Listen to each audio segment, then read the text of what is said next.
ನಿನ್ನೆ AICC ಅಧ್ಯಕ್ಷರು ಈ ಹಿಂದೆ ಲೋಕಸಭೆಯಲ್ಲಿ 2014ರಿಂದ 19ರವರೆಗೂ ವಿರೋಧ ಪಕ್ಷದ ನಾಯಕರಾಗಿ ಕೆಲಸವನ್ನು ಮಾಡಿರುವಂತಹ ಈ ದೇಶದಲ್ಲಿರುವಂಥ ಅತ್ಯಂತ ಹಿರಿಯ ರಾಜಕಾರಣಿಗಳಲ್ಲಿ ಒಬ್ಬರಾದಂತಹ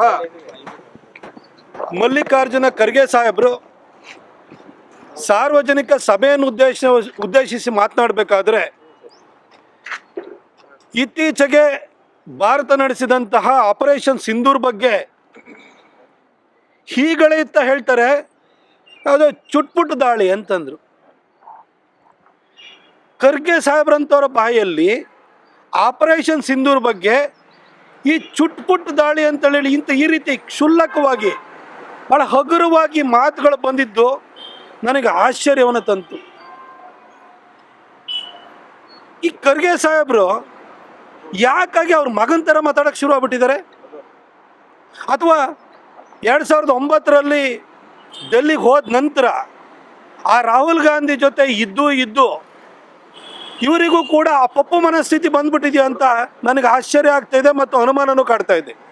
ಯಾಕಂದರೆ ಖರ್ಗೆ ಸಾಹೇಬ್ರ ಬಾಯಲ್ಲಿ ಇಂಥ ಮಾತುಗಳು ಬರಬಾರ್ದಿತ್ತು. ಭಾಳ ಹಿರಿಯ ರಾಜಕಾರಣಿ, ಅನುಭವಿ ರಾಜಕಾರಣಿ, ಅವ್ರ ಬಾಯಲ್ಲಿ ಚುಟ್ಪುಟ್ ಅನ್ನೋ ಮಾತು ಬರ್ತಾ ಇದೆ ಅಂತಂದರೆ ಒಂದು ಅವರ ಮಗನ ಥರ ಅವ್ರು ಮಾತಾಡೋಕ್ಕೆ ಶುರುವಾಗಿದ್ದಾರೆ, ಇಲ್ಲ ರಾಹುಲ್ ಗಾಂಧಿ ಇನ್ಫ್ಲೂಯೆನ್ಸು ಜಾಸ್ತಿ ಆಗಿ ಅವರು ಕೂಡ ಪಪ್ಪು ಆಗಿಬಿಟ್ಟಿದ್ದಾರೆ ಅಂತ ಅನಿಸುತ್ತೆ. ಖರ್ಗೆ ಸಾಹೇಬ್ರೆ, ಆಪರೇಷನ್ ಸಿಂಧೂರ್ ಬಗ್ಗೆ ನೀವು ಚುಟ್ಪುಟ್ ದಾಳಿ ಅಂತ ಹೇಳ್ತಿರಲ್ಲ, ಈ ಚುಟ್ಪುಟ್ ದಾಳಿ ನೀವು ಹೇಳಿದಾಗೆ ಈ ಚುಟ್ಪುಟ್ ದಾಳಿಯ ನಂತರ ಚೀನಾದ ಫೈಟರ್ ಜೆಟ್ಗಳು ಏನು JF-17 ಇದೆ ಹಾಗೂ ಅವರ ಕ್ಷಿಪಣಿ ಏನಿದೆ HQ-9 ಇದೆ, ಅದರ ಮಾರ್ಕೆಟು 10%ಗಿಂತ ಜಾಸ್ತಿ ಬಿದ್ದೋಗಿದೆ.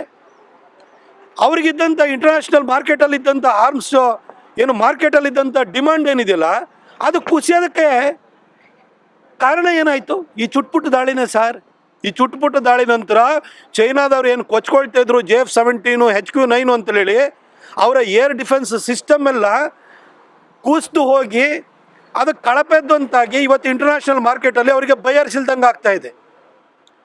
ಈ ಚುಟುಪುಟ್ಟು ದಾಳಿಯ ನಂತರನೇ ಸರ್ ಪಾಕಿಸ್ತಾನದ 11 ಏರ್ಫೀಲ್ಡ್ಗಳು ನಾಶವಾಗಿರುವಂಥದ್ದು.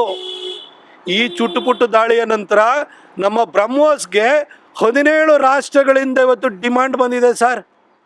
ಈ ಚುಟುಪುಟ್ಟು ದಾಳಿಯ ನಂತರ ಸರ್, ನೆನ್ನೆ ಸಲ್ಮಾನ್ ಖುರ್ಷಿದ್ ಅವರು ನಿಮ್ಮ ರೀತಿಯಲ್ಲೇ ಭಾಳ ಹಿರಿಯ ರಾಜಕಾರಣಿಯವರು, ಅವ್ರ ಹೇಳಿಕೆನ ನೋಡಿ. ಈ ಚುಟುಪುಟ್ಟು ದಾಳಿ ನಂತರನೇ ಪಾಕಿಸ್ತಾನದ DGMO director general of military operations ಅವರು ಕರೆಯನ್ನು ಮಾಡಿ ಕದನ ವಿರಾಮವನ್ನು ಮಾಡ್ಕೊಳ್ಳೋಣ ಅಂತ ಭಾರತಕ್ಕೆ ಕರೆ ಮಾಡಿದ್ದು ಪಾಕಿಸ್ತಾನದ DGMO ಅನ್ನೋದನ್ನು ಸಲ್ಮಾನ್ ಖುರ್ಷಿದ್ ಅವರೇ ನೆನ್ನೆ ಬಹಿರಂಗವಾಗಿ ಹೇಳಿದ್ದಾರೆ. ಈ ಚುಟುಪುಟ್ಟು ದಾಳಿಯಾಗಿದ್ದಿದ್ರೆ ಅವ್ರು ಯಾಕೆ ಸರ್ ಕರೆ ಮಾಡ್ತಾಯಿದ್ರು ಸರ್? ಯೋಚನೆಯನ್ನು ಮಾಡಿ ಸರ್. ಪಾಕಿಸ್ತಾನದ ಪ್ರಧಾನಿ ಶಾಬಾಜ್ ಶರೀಫ್ ಅವರು ಮಿಲಿಟರಿ ಆಫೀಸರ್ಸನ್ನು, ಹಿರಿಯ ಅಧಿಕಾರಿಗಳನ್ನು ಉದ್ದೇಶಿಸಿ ಮಾತನಾಡ್ತಾ ಹೇಳ್ತಾರೆ, ಈಗ 3-4 ದಿನಗಳ ಹಿಂದೆ ಮೇ 9 ಮತ್ತು 10ನೇ ತಾರೀಕು ರಾತ್ರಿ 2:30 ಪಾಕಿಸ್ತಾನದ ಆರ್ಮಿಯ ಜನರಲ್ ಆಸಿಮ್ ಮುನೀರ್ ನನಗೆ ಕಾಲ್ ಮಾಡಿ ಭಾರತ ಮಿಸೈಲ್ ದಾಳಿಯನ್ನು ಮಾಡಿದೆ, ಕ್ಷಿಪಣಿ ದಾಳಿಯನ್ನು ಮಾಡಿದೆ ಅಂತ ನನ್ನನ್ನು ಎಬ್ಸಿದ್ರು ಅಂತ ಹೇಳ್ತಾರೆ. ಸರ್, ಇದು ಚುಟ್ಪುಟ್ಟು ದಾಳಿ ಅಂದರೆ ಮಿಸೈಲ್ ಹಾಕ್ತಾರಾ ಸರ್?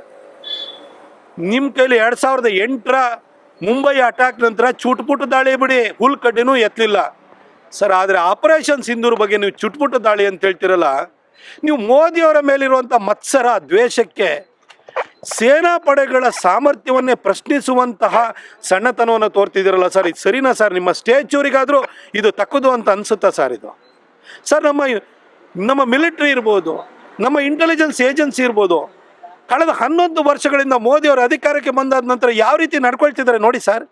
ನಿಮ್ಮ ಸರ್ಕಾರ UPA ಸರ್ಕಾರ ಇರಬೇಕಾದ್ರೆ ಪಾಕಿಸ್ತಾನದಲ್ಲಿ ದಾವೂದ್ ಇಬ್ರಾಹಿಮು ರಾಜಾರೋಷವಾಗಿ ಓಡಾಡ್ಕೊಂಡಿದ್ದ, ಭಾಷಣಗಳು ಕೊಡ್ತಾ ಇದ್ದ, ಪಾಕಿಸ್ತಾನದ ಹಿರಿಯ ರಾಜಕಾರಣಿಗಳ ಜೊತೆ ಕಾಣಿಸ್ತಾ ಇದ್ದ. 2014ರಲ್ಲಿ ಮೋದಿಯವರು ಈ ದೇಶದ ಪ್ರಧಾನಿಯಾಗಿ ಬಂದ ನಂತರ ನಮ್ಮ ಇಂಟೆಲಿಜೆನ್ಸ್ ಏಜೆನ್ಸಿಗಳಿಗೆ ಎಷ್ಟು ಶಕ್ತಿ ಸಿಕ್ತು ಅಂತ ಹೇಳಿದರೆ, ಇವತ್ತು ಕಳೆದ 10 ವರ್ಷಗಳಿಂದ ದಾವೂದ್ ಇಬ್ರಾಹಿಂ ಎಲ್ಲರೂ ಬಹಿರಂಗವಾಗಿ ಕಂಡಿದ್ದಂಥ ಒಂದು ಉದಾಹರಣೆ ಇದೆಯಾ ಸರ್? ನಿಮ್ಮ ಹಾಫೀಜ್ ಸಯೀದ್ ಇರ್ಬೋದು, ಮೌಲಾನಾ ಮಸೂರ್ ಅಸೂದ್ ಇರ್ಬೋದು ಅಥವಾ ಯಾವುದೇ ಟೆರರಿಸ್ಟ್ಗಳಿರ್ಬೋದು, ಇವತ್ತು ಭಯದಲ್ಲಿ ಓಡಾಡ್ತಾ ಇದ್ದಾರೆ ಸರ್. ಮೊದಲು ನಮ್ಮ ದೇಶದೊಳಗಡೆ ಬಂದು ನಮ್ಮ ದೇಶದೊಳಗಡೆ ಕೊಂದು ಹೋಗ್ತಾ ಇದ್ರು. ಆದರೆ ಇವತ್ತು ಪಾಕಿಸ್ತಾನದಲ್ಲಿ ಟೆರರಿಸ್ಟ್ಗಳು ಬಹಿರಂಗವಾಗಿ AK-56 AK-47 ಇಟ್ಕೊಂಡು ಓಡಾಡ್ತಾ ಇರೋರು, ಪಕ್ಕದಲ್ಲಿ ಒಂದು ಆರ್ಮಿನ ಕಟ್ಕೊಂಡು ಓಡಾಡ್ತಾ ಇರೋರು, ಅವರಿವತ್ತು ಒಳಗಡೆ ಹೊಕ್ಕುವಂಥ ಪರಿಸ್ಥಿತಿ ಬಂದಿದೆ, ಒಳಗಡೆ ಕೂತ್ಕೊಂಡಿದ್ದಾರೆ. ಇದಕ್ಕೆ ಕಾರಣ ಯಾರು ಸರ್? ಇದೇ ಮೋದಿ ನಾಯಕತ್ವ ಸರ್, ಇದೇ ನಮ್ಮ ಇಂಟೆಲಿಜೆನ್ಸ್ ಏಜೆನ್ಸಿಗಳು ಸರ್. ಇವತ್ತು ಪಾಕಿಸ್ತಾನದಲ್ಲಿ ಅಲ್ಲಿರುವಂಥ ಭಯೋತ್ಪಾದಕರನ್ನು ನೆನ್ನೆನೂ ಹೆಕ್ಕಿ ಹೊಡೆದಿದ್ವಿ. ಈ ಹಿಂದೆನೂ ಕೂಡ ಒಬ್ಬೊಬ್ಬರನ್ನೇ ಹೆಕ್ಕಿ ನಮ್ಮ ಇಂಟೆಲಿಜೆನ್ಸ್ ಏಜೆನ್ಸಿಗಳು ಕೊಲ್ತಾ ಇರೋವಂಥದ್ದು, ಬಹಿರಂಗವಾಗಿ ಒಪ್ಕೊಳ್ದೇ ಇದ್ರು ಕೂಡ ಕೊಲ್ತಾ ಇರೋರು ಯಾರು ಸರ್? ಪಾಕಿಸ್ತಾನದಲ್ಲಿ ಟೆರರಿಸ್ಟ್ಗಳನ್ನು, ಈ ಒಂದು ಭಯೋತ್ಪಾದಕ ಸಂಘಟನೆಗಳ ಲೀಡ್ರ್ಗಳ ಸಾಯ್ತಾ ಇದ್ದಾರೆ ಅಂತಂದರೆ ಅದನ್ನೇನು ಪಾಕಿಸ್ತಾನದವ್ರು ಸಾಯಿಸ್ತಾರೆ ಸರ್? ಯಾರು ಸಾಯಿಸ್ತಾರೆ? ನಮ್ಮ ದೇಶದಲ್ಲೇ ಇರುವಂಥ ವ್ಯವಸ್ಥೆ ಆ ರೀತಿ ಸೃಷ್ಟಿಯಾಗಿದೆ. ಇವತ್ತು ಯಾವುದೋ ಖಾಲಿಸ್ತಾನಿ ಮೂವ್ಮೆಂಟ್ ಬಗ್ಗೆ ಹೋಗಿ ಕೆನಡಾದಲ್ಲೇ ಹೋಗಿ ಹೊಡಿತಾ ಇದ್ದಾರೆ, ಅಮೆರಿಕದಲ್ಲಿ ಅಟ್ಟಾಡಿಸ್ತಾ ಇದ್ದಾರೆ, ಬ್ರಿಟನ್ನಲ್ಲೇ ಓಡಿಸ್ತಾ ಇದ್ದಾರೆ. ಈ ರೀತಿ ಒಂದು ಪರಿಸ್ಥಿತಿ ಸೃಷ್ಟಿಯಾಗಿದೆ ಸರ್. ಇದು ಮೋದಿ ನಾಯಕತ್ವ ಬಂದಾದ ನಂತರ ನಮ್ಮ ಸೇನಾಪಡೆಗಳು ಮತ್ತು ಇಂಟೆಲಿಜೆನ್ಸ್ ಏಜೆನ್ಸಿಗಳು ತೋರ್ತಾ ಇರುವಂಥ ಎದೆಗಾರಿಕೆ, ಕಾರ್ಯಕ್ಷಮತೆಯನ್ನು ತೋರಿಸುತ್ತೆ. ಹೀಗಿರಬೇಕಾದ್ರೆ ನಮ್ಮ ಸೇನಾಪಡೆಗಳು, ಇಂಟೆಲಿಜೆನ್ಸ್ ಏಜೆನ್ಸಿಗಳು, ನಮ್ಮ ಇಸ್ರೋದವರು ಸ್ಯಾಟಲೈಟ್ ಸೇವೆನ ಕೊಟ್ಟರು, ಇವರೆಲ್ಲರೂ ಕೂಡ ಕಂಬೈಂಡಾಗಿ ಮಾಡಿರುವಂತಹ ಒಂದು ಹೋರಾಟವನ್ನು, ಆಪರೇಷನ್ ಸಿಂಧೂರವನ್ನು ನೀವೊಂದು ಚುಟ್ಪುಟ್ಟು ದಾಳಿ ಅಂತ ಹೇಳ್ತಿರಲ್ಲ ಸರ್. ಯಾಕೆ ಸರ್ ನೀವು ನಿಮ್ಮ ಮಗನ ಥರ ಮಾತಾಡೋಕ್ಕೆ ಶುರುವಾಗ್ಬಿಟ್ರಿ? ಯಾಕೆ ಸರ್ ಆ ಪಪ್ಪುವಿಂದ, ಆ ರಾಹುಲ್ ಗಾಂಧಿಯಿಂದ ಇಷ್ಟು ನೀವು ಇನ್ಫ್ಲುಯೆನ್ಸ್ ಆಗಿಬಿಟ್ರಿ ಸರ್? ಸರ್ ಇದು ನಿಮ್ಮ ಈ ಒಂದು ವ್ಯಕ್ತಿತ್ವಕ್ಕೆ, ನಿಮ್ಮ ಸ್ಟೇಚ್ಯೂರಿಗೆ ಇದು ತಕ್ಕದಲ್ಲ ಸರ್. ದಯವಿಟ್ಟು ಈ ರೀತಿ ಮಾತಾಡೋಕ್ಕೆ ಹೋಗ್ಬಿಡಿ.